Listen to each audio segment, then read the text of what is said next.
ক্ষমতাচ্যুত প্রধানমন্ত্রী শেখ হাসিনা ও ছাত্রলীগ নেতা শাকিল আলম বুলবুলকে ট্রাইব্যুনালে হাজির হয়ে আদালত অবমাননার অভিযোগের ব্যাখ্যা দিতে পত্রিকায় বিজ্ঞপ্তি প্রকাশ করা হয়েছে। আগামী ৩ জুন সকাল ১০টায় আন্তর্জাতিক অপরাধ ট্রাইব্যুনালে সশরীরে হাজির হয়ে তাদেরকে অভিযোগের জবাব দিতে বলা হয়েছে।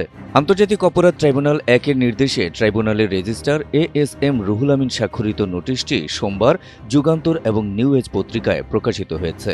আমার বিরুদ্ধে ২২৭টি মামলা হয়েছে, তাই ২২৭ জনকে হত্যার লাইসেন্স পেয়ে গেছি।